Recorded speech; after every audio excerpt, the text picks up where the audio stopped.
Hello and welcome to the 7 Secrets to Getting More Website Leads. My name's Rob Mackley, I'm the founder of Redbox Web Design, and in the next 40 minutes I'm going to be talking you through the 7 secrets to getting more website leads. Essentially, these are the 7 things that if you implement on your website are going to increase your conversion rate. Your conversion rate is the percentage of visitors to your website that turn into a lead for your business or organisation. Before I get started, I'm just going to introduce myself. So, as I've said, my name is Rob Mackley. I'm the founder of Redbox Web Design. I've been in the digital marketing industry for the last 20 years, and I've been running Redbox for 15 years. And in this time, we've built hundreds and hundreds of websites. And it's building these sites and testing these sites and looking at the statistics and analytics for these sites, looking at what changes with these stats as we make changes to the websites, that we have learnt these 7 proven tactics that help to increase the number of leads that we generate through the websites that we have built. At Redbox, our purpose is to help businesses to get more customers from their website and digital marketing. So this is our passion, this is our purpose, and this is what drives us to help our customers, but also to help people like you watching this presentation so you can improve your own websites to help them be more effective. So first of all, we need to understand what we call a conversion. So a conversion is the action that you want somebody to take on your website. In marketing speak, we call this a CTA, or a call to action, and that is basically what do we want the person that is on your website to do? Do we want them to make a sale? So if you have an online shop or an e-commerce website, then it's easy to track a sale because once they've purchased, they land on a confirmation page, and we know that is an official conversion because they've bought something from you. With a business-to-business website, it's looking at what is the step that we want to track that we identify as that being a conversion. So the start of a relationship. It could be somebody submitting an inquiry form. It could be them picking up the phone and speaking to us. Maybe we just want them to subscribe to a mailing list so we can start communicating with them, or requesting a price list or a quote, or maybe even registering for an event or a webinar. So when we talk about conversion rates, what we're looking at is the percentage of the number of visitors versus the number of leads. So if you have 1,000 visitors in a month and 10 of those visitors turn into a lead, so they reach out and contact you in some way, then that would be a 1% conversion rate. Most small businesses, businesses typically have less than a 1% conversion rate. So for every 100 people that visit your website, less than 1 is actually going to get in touch with you. Now that's not unusual. One thing I do want to highlight about this presentation is we are looking at increasing the conversion rate. So we're looking at getting more leads through the same amount of traffic. If you were to double your traffic, then logic says you should get double the number of leads, but we're not talking about generating more traffic in this particular presentation. It's all about optimizing your website to convert more of your existing traffic into leads or customers. So what should your conversion rate be? Well, this is a very tricky question because it does depend on a number of factors. So for one business, a 1% conversion rate could actually be good. So if you get a lot of free traffic to your website and the service that you sell is a profitable service, then 1% could be absolutely fine for your business. However, if you pay for traffic, so you're running maybe Google ads, Facebook ads, and the item that you sell or the service that you offer you don't make much money on, then you could need more than a 10% conversion rate. So 10% could actually be bad if you don't get enough traffic to your site, or sorry, if you're paying for traffic to get to your site and you don't make much margin on your product or service. So it is difficult to give an exact figure. So what really you want to be looking at doing is measuring accurately your current conversion rate and working out what you can do to increase your conversion rate. So the title of this webinar suggests that these 7 things are secret. Are they actually secret? Probably not. Most decent marketing people will recognize most of these. However, if you look around the internet and you look at business websites, you would think they are secret, because so many websites don't have most of the things that I'm going to cover, and very, very few websites actually have all 7 things.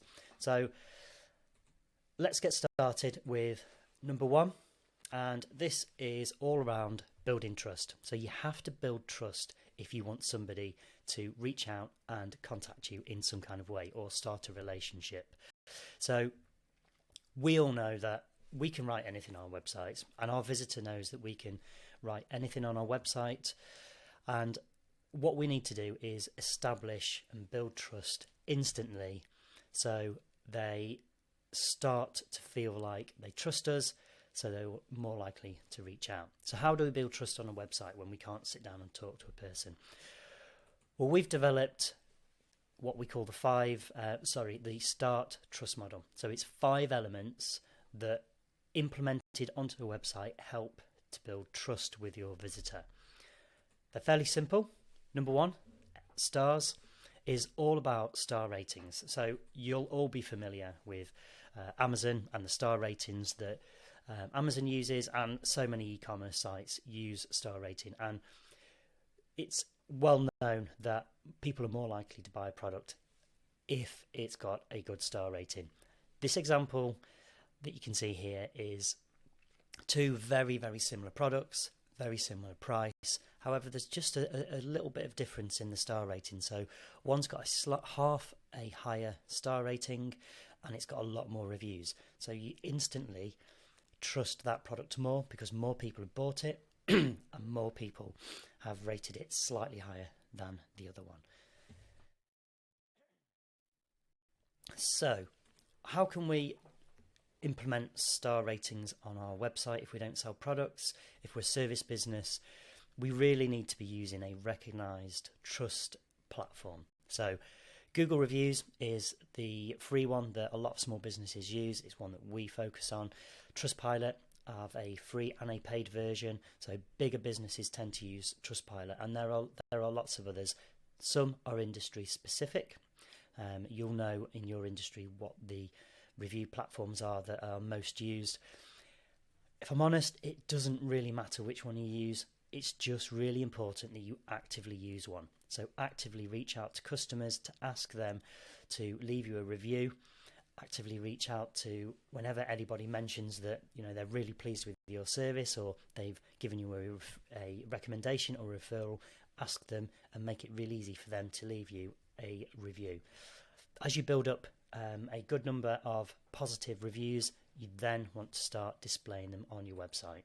So this is as simple as putting the stars. Some of the platforms, so for example, Trustpilot, have widgets that you can have installed on your website that will kind of give a live number of how your star ratings are looking. We use Google, and rather than use a Google feed, we just update our website regularly to put how many reviews we've had and what the average score is.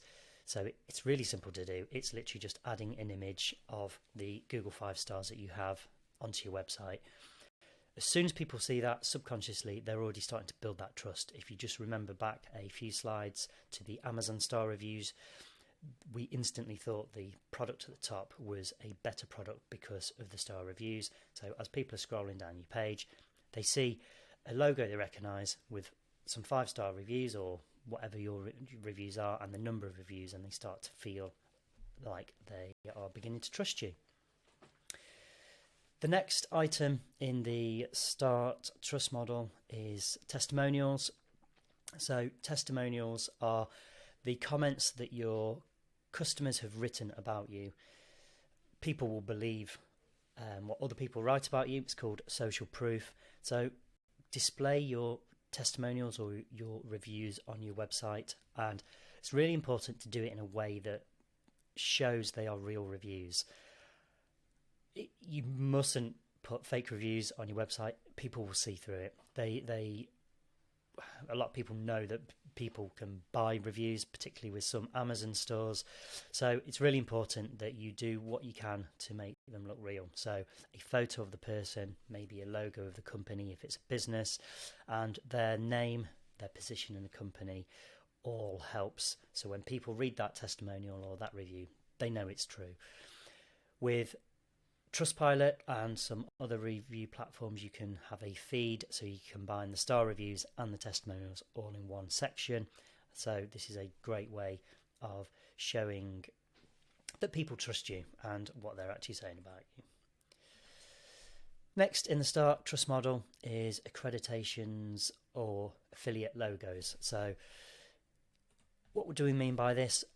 If there are any accreditations, certifications, qualifications that are relevant to your business, that your business has taken the time and the kind of, well, just taken the time to learn, it's taken the time to obtain these qualifications, these accreditations, then display them on your website. If you're part of any trade associations, it all helps build trust as people scroll through your website.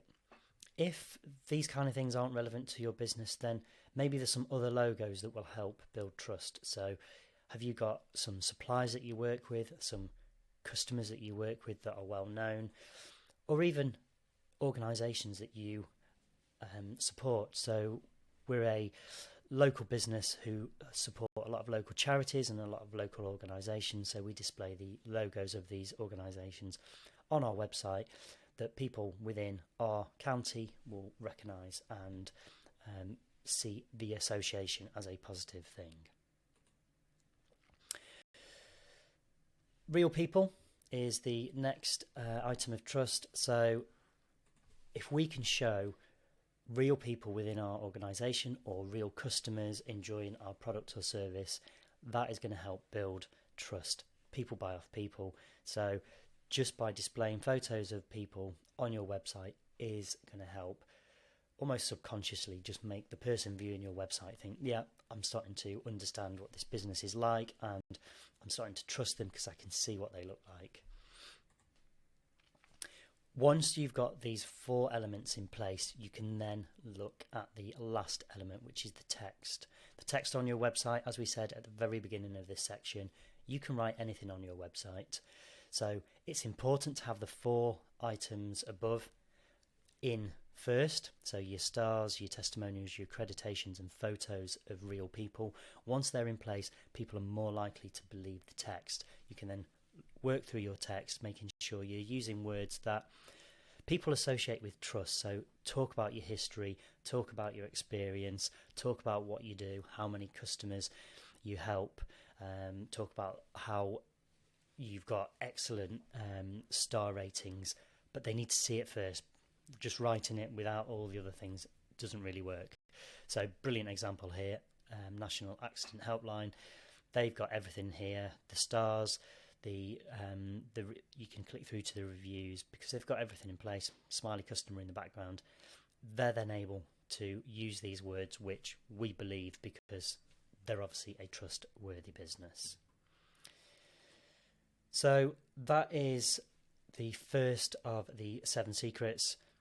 So it's all about building trust, and use the S.T.A.R.T trust model to help you work through this. So number 1, display the review stars on every page of your website. If you're not already using a recognised review platform, start using one. And then once you've built up some reviews, then display those stars on your website. Number 2, testimonials. Display real testimonials on your website and make them look real. Number 3, accreditation logos or affiliate logos. Logos that people will recognise, get them displayed on your website. And real people photos, so your staff, your team, or your customers. If you really don't have any of these or don't want these, just use stock photos, but smiling face, one that looks like something to do with your business, is going to help build trust. Once all that's in place, work through the text and use words that people associate with trust. So quick question to ask yourself, have you got a good star rating? If you have, are you displaying it on your website? So section 2, answer their questions. So What questions do your customers have? When they come to your website, what are they thinking? There's so many questions that your visitors will be thinking that they will want answers to. And 5, maybe 10 years ago, the advice would have been don't tell them too much because then they'll contact you and you'll be able to answer them and have a conversation with them. The internet world has changed so much since then, and people expect to be able to find the answers on your website that they for the questions that they have. So just running through some of these questions: how much is it? How long will it take? What's the next step? How long will I have to commit for? Will your service work for my business? Can I pay using PayPal? Do you offer a guarantee? Can we get a quantity discount? Do you provide your service to individuals as well as businesses? What qualifications do you have? Do you offer special rates to charities? So these are just some questions that I've picked at random. The questions for your business will be different to these, but it's important that you understand what your customer is thinking, your potential customer is thinking when they come to your website. They will have questions, and it's so important that you answer those questions on your website. By doing this, the added benefit is Google loves to see people arriving on your website and staying there for a long time. The longer you can get people on your website, then the more credible your website will feel or look in terms of Google's algorithm, and it's going to help your search engine ranking, which means you're going to get more traffic to your website anyway. So answer these questions on your website. A couple of examples: I've already used National Accident Helpline. Their website is brilliant in terms of lead generation, and they answer questions. So they've identified the 4 questions that people ask most about the service they offer, and they answer them on the website in detail. So each of these questions has got a full page. McDonald's have a brilliant questions and answer section on their website. On our website for our packages, we try and answer the questions that customers may have. So things like, how can I pay? How long will it take to have my website designed? Will I own the website once I've paid for it? Things like that. All important questions that by answering them on your website, you're building trust, because they get to see that you are a honest, open business, because you're not hiding behind anything. You are free to you're open with your communications, and there's no smoke screen. You're happy to answer any questions that they have. Netflix, you're all aware of. They actually very cleverly answer their 2 top customer questions in their strapline. So their strapline is watch anywhere, cancel anytime. So what questions do you think potential customers of Netflix have? Well, can I watch it anywhere? So do I have to be connected to the internet to watch Netflix? And is there a contract? How long do I have to sign up for? They're the 2 biggest questions people ask about Netflix before they join. So Netflix has developed a strapline to actually answer those questions. This is a very broad topic, and there is a fantastic book that I would recommend called They Ask, You Answer. And this is all about creating inbound leads for your website just by answering customers' questions. So if somebody does a Google search for a particular question that you can answer, they're potentially going to end up on your website having that question asked, and then you're going to potentially turn them into a customer. So definitely recommend reading that book if you need ideas for what questions you can answer, and if you want to go down the route of writing kind of more in-depth content about answering customers' questions. So your checklist: make sure you write a list of questions that your potential customers might have. Don't do this by yourself. Get your team involved. Ask some customers. Ask people that that don't really have an understanding of your business. So some friends, family that don't necessarily understand your industry, and ask them what questions they might have about your service or your business. Once you've done a brainstorm of those, pick the 5 or the 10 that you think are stopping people from contacting you. answer those 5 or 10 questions on your website, and if you're interested, get a copy of They Ask You Answer. So, quick question. What is the top question that you think your website visitor is asking? Please don't be afraid to have a question about pricing in there. I'm a great believer of being open and transparent about pricing on websites. We've always displayed pricing on our website, and I believe that's the right way to go. And it will be a question. It won't be necessarily the most important question, but it will be a question a customer has when they arrive on your website. If you can answer that for them and explain why that is the price, then and show them the value in that, then it is a positive thing. Some people think that by not having pricing, you're going to get more inquiries of people asking, but then there could be surprises. You might get poor quality inquiries because they don't know how much your service or product is.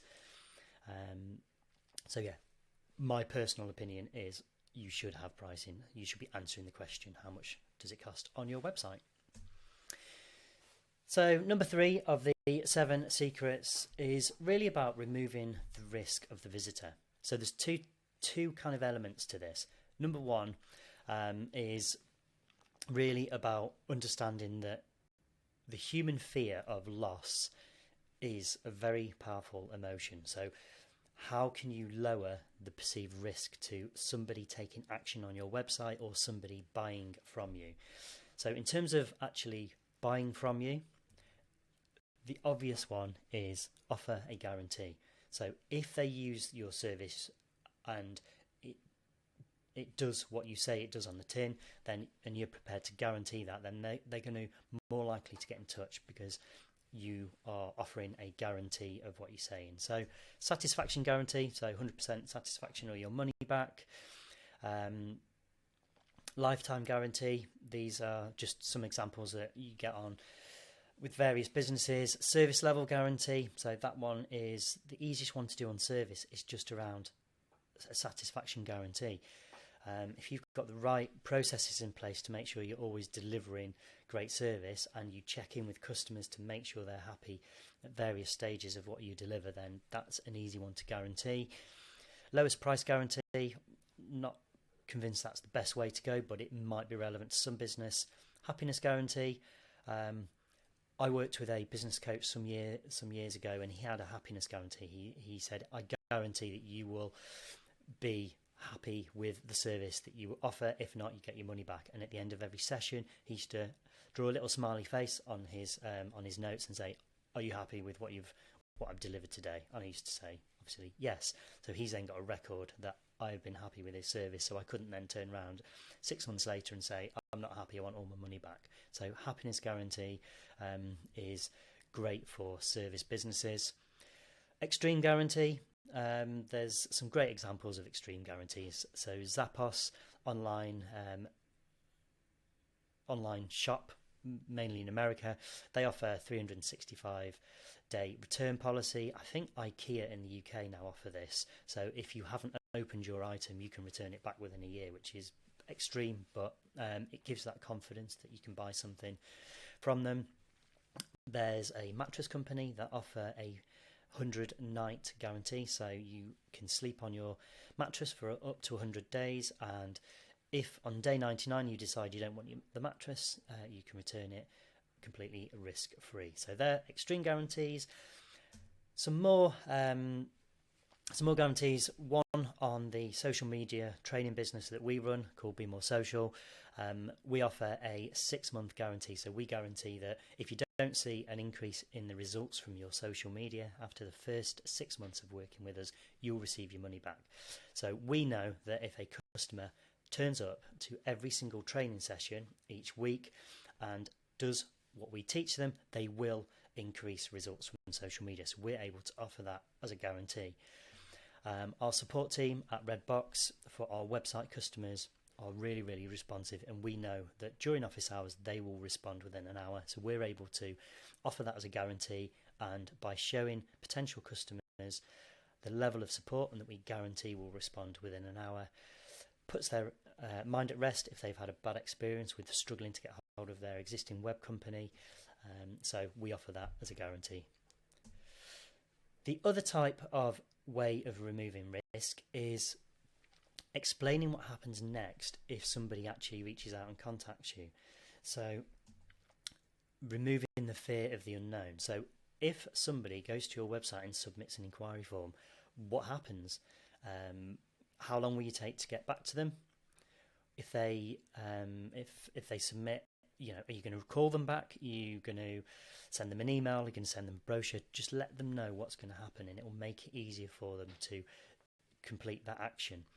And also, what does it look like when they work with you? So we have a 6-step process to website success, and it starts with a discovery call.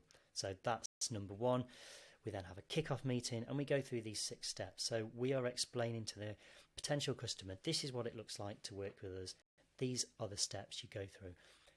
People can then visualize what it looks like to work with us, and that removes that risk of the unknown, so they're more likely to get in touch and want to use us. So your action step checklist is number 1, identify the perceived risk of someone buying your product or service. Add a guarantee to remove this risk, and show them what happens if either they work with you or if they contact you, and just remove that element of surprise. So what is or what could be your guarantee? Have a think about it, and if you can offer a guarantee, then get it on your website nice and prominent on every page. So number 4 is all about compelling call to actions. So at the beginning I mentioned CTA, call to action. What we believe in at Redbox is having a compelling call to action. So a CCTA, compelling call to action. Why compelling? Well, the definition of compelling is invoking interest, attention or admiration in a powerfully irresistible way. So essentially making your call to action irresistible. I've heard this so many times. Our product is awesome. If they want it, they will find a way of contacting us. This is usually businesses that have a phone number on their contact page of the website, but nowhere else, no contact forms or anything like that. And they have the opinion that because their service or product is so great, the visitor on their website will hunt around until they find it. Not true. People will get very bored, and when they're browsing your website, if you think about how fast-paced social media is, people are just used to wanting instant gratification, being able to find what they want super quick. So if it's taking them a few seconds to try and find your contact details, then they will not bother. They'll just go to the next website in their list and see if they can find contact details on there. So I'm just going to take you through an example of a really good website, apart from it doesn't have a compelling call to action. In fact, it doesn't actually have a call to action at all. So this website, it's not one of ours, it's just one that when I was looking for examples, came across and thought, really good looking website. It clearly says what they do. It clearly talks about their expertise. It talks about their solutions, and as we scroll down the page, we can see news articles and great website. But then we get to the bottom and there's no call to action. So there's nothing telling us what to do now. There is a phone number, okay? So yeah, if we really wanted to, we could phone that number, but there's nothing telling us why we should get in touch, how we should get in touch, other than it just having the phone number. So taking this a little bit, a slightly better version is another engineering website. At least they're saying get in touch and they've got an inquiry form. So that is marginally better. So this is what I would call a call to action. This is a call to action. The call is get in touch. However, it's not compelling. It isn't inspiring me to get in touch because it just says get in touch. So a compelling call to action is something that makes it a little bit more exciting. So on this example, we've got Next steps, contact us today to see how your brand can grow its online potential. Just by adding a little bit of wording, it makes it more compelling. And they're asking for a monthly budget or website URL, so it just feels like this is a more productive use of an inquiry form rather than just saying get in touch. You can see they've, right next to their compelling call to action, they put their 5 stars and a testimonial. So right next to the call to action, they have some social proof and some credibility and this trust factor that we talked about earlier. So that is what I would say is a compelling call to action. Another site, the one that we did a couple of years ago, so on this site we use different types of call to action. So the call to action is the same, it's get in touch for a free consultation. However, we reword it throughout as you scroll down the page. So talk to CMS today about tailored workplace mediation and investigation services.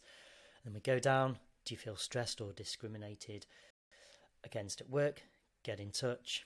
And then this other example, which has got a nice quote from the managing director, and it's got some nice wording to make it feel like you actually want to get in touch with them. And the button, rather than saying submit or get in touch, it says reserve your consultation with us now. So it's just bit of nice wording, bit of thought, bit of love and attention that's gone into their call to action, turned it from a boring call to action into a nice compelling call to action that is going to be more likely to be used by potential customers. So that is step 4. Really, really simple, but missed on most websites. So identify if you have a clear call to action on your website. If you have, great, turn it into a compelling call to action. I can almost guarantee that your website, if it does have a call to action, it won't. There'll be ways in which you can make it more compelling. Make sure that call to action is on every page of your website. As I've said, people get bored, they don't like clicking around and going on other pages. You need to make sure that wherever a visitor is on your website, there'll be a point at which they go, okay, I want to get in touch with these guys. If you've got the call to action on that page, then they're more likely to use it than get distracted as they click around trying to find where your contact form is. So make sure your compelling call to action form is on every page of the website. On longer pages, so if you've got a big long scrolling page, make sure it's still easy to find, even if that means repeating it. So I think on some of our longer pages on our website, we have the contact form halfway down and we also have it near the bottom. So what is your current call to action and can it be improved? Can you make it more exciting, more compelling? Number 5, soft next steps. So this is all about looking at those 99% of visitors that aren't ready to buy, order or call. So as I said at the beginning of the presentation, most businesses have less than a 1% conversion rate. So who are these other 99% of people? Why aren't they getting in touch? It's very simple. They're just browsing. So they are at the initial stage of the buyer's journey and they aren't ready to pick up the phone and say, hi, can I have a quote? Or they aren't ready to submit a form so you've got all their contact details so you can reach out and try and sell to them. So to explain this in a little bit more detail, I'm going to use the 5 stages of the customer journey. There's various different models, some go into more steps. This is the one I like because it just works well for this example. So step 1, awareness. They're on your website, they're now aware of you. Maybe they followed an advert, maybe they were referred to you, maybe they saw a social media post, but they became aware of you, they're now on your website. The next stage is engagement. So we need to engage them on the website. So I talked earlier about answering their questions. So get them engaged on your website, give them lots of information. As they get engaged with your information, they can start evaluating and deciding if they're going to use you. They are critical steps before they will make a purchase. However, most websites completely miss out the engagement and evaluation stage. Now, if you do this, it's a little bit like going on a date and asking somebody to marry you on that first date. They just don't know enough about you. So how can we build on engagement and evaluation? Fairly simple. Its engagement is about having content on your website that engages them. So it could be a video. You could ask them to register for a webinar. So once they've left your website, you can still engage with them through a webinar. It could be, as I said, answering questions. Just keep them on your website. You could offer them some kind of download, so once they've left your website, they can still be engaging with your content, with your information. The evaluation phase is things like signing up for a free trial, them requesting a demo, or similarly to before, downloading a PDF.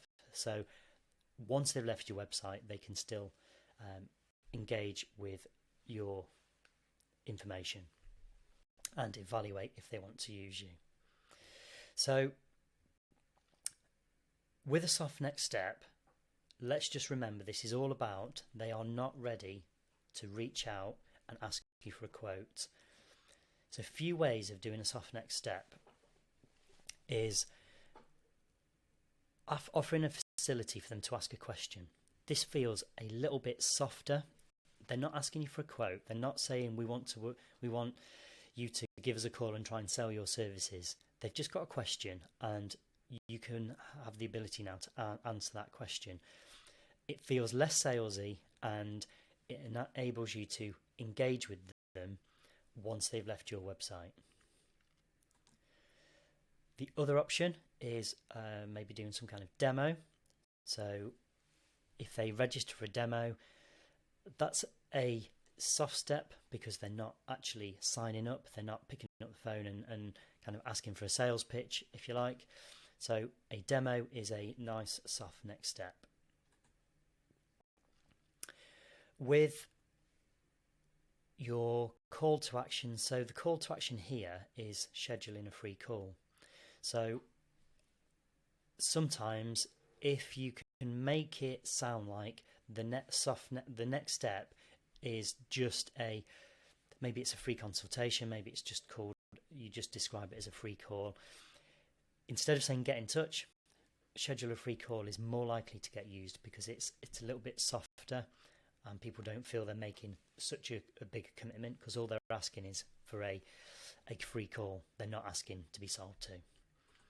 And this final example uses various call to actions because it understands that people will be at different stages in that buyer's process. So it may be that they want to start a chat. It may be that they want to get in touch. It may be they just want to watch a demo. Or it could be they're actually quite further along the buying process and just do want to sign up. So by offering people different call to actions at different stages in their buyer's journey, you are offering those soft next steps. So look at your call to action and make sure you aren't asking them to jump right into the end of the sales process. So you're essentially not asking them to marry you on the first date. So if your call to action is all about send us an inquiry, ask for a quote, or get in touch, think about, is there something you can do before that step that is a little bit softer? So schedule a free call, request a free review, something like that that just feels a little bit softer. You'll end up getting more leads because they aren't making such a big commitment. Just try and add one soft next step into your sales process and it will help increase the number of leads that you get. So number 6 is called lead magnets. So a lead magnet is a marketing term for a free item or a service that is given away for the purpose of gathering contact details. Now, in terms of our buyer's journey, it also allows you to cover the evaluation the engagement process, because they download the lead magnet, which I'll explain what it is in a minute, and then they have got whatever that lead magnet is, they've got it on their computer or on their phone, and they can still evaluate whether they want to use you once they've left your website. So this download, what is it? It could be a blueprint or a white paper, it could be a guide, an ebook, or some kind of checklist. Maybe you could ask them to order a sample product if you're a product business, or it could be some kind of automated quote or calculator that you can build on your website. But remember, the golden rule for this is we want their email address, and then we've got them as a lead and we can start building a relationship with them. But the golden rule is it has to have a high perceived value in order for them to give you their email address. Lead magnets have been around for years, and people will understand that once they give their email address, they're going to get a series of emails sent to them trying to help them and offer them a service at the end of that email campaign. However, if you make your lead magnet irresistible and offer great value, people still use them. So this is one we have on our website called the free website planning kit. People who sign up for this, they know we're probably going to communicate to them afterwards. However, because it is so valuable, we give them so much to help them plan their website. We give them a website brief template. We give them a list of 15 things they'll want their web designer to include on their website. We give them a website go live checklist. There's so much value in this.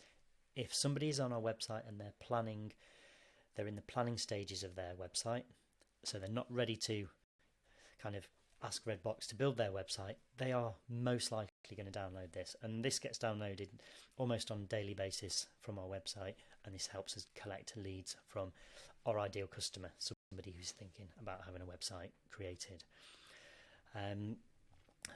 A lead magnet on here, if you see at the top of this page, so this says download our free guide to the 5 top ways to get your next big client. Who isn't going to download that? Such a enticing lead magnet that I'm sure this company who we work with get a lot of people downloading that. And then a final one, maybe it's a technical guide. So this one is the Insider's Guide to Fiber Connectivity. Again, if it's of value, maybe it's an IT manager within a business, they will be prepared to give their name and email address in order to get a copy of this content. Once they've got that content, it's really, really important to make sure that it is quality content, and that will allow them to engage with it and evaluate your service or evaluate the information that you're giving them. With our website planning kit, we're demonstrating in all that content that we know how to make a successful website. So that, in a way, is subconsciously allowing them to evaluate whether Redbox is a right fit for their business. Once you've got their email address, simply create an automated sequence to start building a relationship with them. So by downloading that guide, they've given you their email address. You can then send them a few emails, helpful emails, over the next few weeks to start building a relationship. You don't want to be selling in these emails. Maybe in the last one you will have a call to action saying, would you like to schedule a call with us? But in the emails that go out over the next few days, the next few weeks, more helpful information. So we send links to blog posts, we send a video. It's all about building a relationship, and you won't build a relationship if the first email they get is trying to sell to them. So just send them more helpful tips, and it will help build that relationship. This is what email sequencing automation looks like if you have no idea what I'm talking about. So it's essentially when somebody subscribes to download our planning kit, we get a notification that has happened. It then goes into they get their first email, which is what we promised. So it's links to download all that information. We then wait a day. We then send them an explainer video, which shows them how to use the website planning kit. And then we go through a series of a few other emails over a number of weeks to offer them more value, more help. We send them a link to a blog post of, I think it's what to include on your homepage, all things that are going to be helpful, and that's just helping us build trust and build that relationship. So that is lead magnets. So your action steps: look at what content you already have within your business that your ideal customer would find valuable. Simply hire a graphic designer and turn that content into a great looking PDF. If you haven't got the content, then you'll have to write it or get a copywriter to write it. But if you have a blog on your site, there'll be content within that blog that you can use. Give it to a graphic designer, make sure that PDF looks awesome. Add a form to your website where the visitor can request a copy of the PDF in exchange for their email address, and then just build an email sequence. We use ActiveCampaign.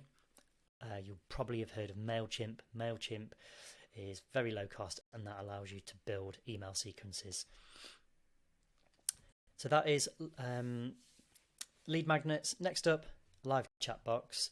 So live chat box will almost certainly double your conversion rate overnight, because by having a chat box on your website, people know that you'll respond faster. So knowing that, they're more likely to reach out. And every time you get a submission on your chat box, that is basically a lead, because you've got their details, and you can start building a relationship with them. A live chat box allows you to overcome objections or answer questions instantly. So we recommend, for a lot of businesses, if you have the capacity to be able to monitor, or somebody within your business, or maybe a virtual assistant to monitor those chat conversations, then we would recommend it. I'm sure you know what it looks like, but if you haven't seen it, it's a little icon that says something like "Let's chat" on the corner of a website, and it either pops up automatically after a predetermined time, or it just pops up if the visitor clicks on it. If you want a live chat box on your website, our recommendation is something called Talk, which I'll give you a link to in a minute. Just to cover a few stats, according to this blog here, superoffice.com. So live chat is no longer a nice to have, it is an expected thing on websites. Live chat is expected to continue to grow by as much as 87% in the next 12 to 18 months. And this is an interesting one. 63% of customers were more likely to return to a website that offers live chat. So why is that? If you're on a website and there's a live chat box, and then even if you don't use it there and then, if you then leave that website and then maybe have a question that you think of later, because you remember that website had a chat box, you're more likely to go back to that chat box, that website, knowing you can start a chat with somebody. So it is a really good thing to have. As I mentioned, you can get a free chat box. We are a Talk partner, so if you go to talk.to, you'll be able to sign up. If you want a link and help getting that installed on your website, then just let us know. So that is it. Just before I do a quick summary, the really important thing about all of this is you have to measure. If you don't measure the success of what is happening with your website, you won't know whether implementing any of this made a difference. So before you start doing these things, just make sure you have website analytics set up. Google Analytics is free, and it gives you all the information you need to know about your website traffic. Within that, you can have what's called tracking pixels. So if you're going to do any advertising with Google, Facebook, LinkedIn, YouTube, by having the relevant tracking pixels on your website, you can then show adverts to people once they've left your website. So somebody comes along to your website, visits it, has a look around, and then moves away. You don't want to lose them forever, so by having a tracking pixel on your website, you can then show adverts to them as they go on Facebook, on different websites that show Google ads, and you can stay in front of that customer for much longer once they've left your website.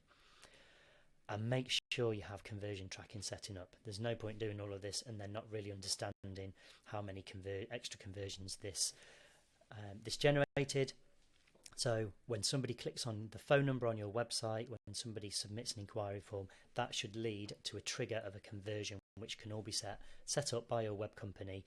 So when you go into your Google Analytics, you know exactly how many conversions you generated this month or whatever the time period is. Again, if you need help with that, that is something that we can look at for you. So in summary, to help build the number of leads you get from your existing traffic, so to increase your conversion rate, you need to build trust. You need to make sure you're answering your visitors' questions.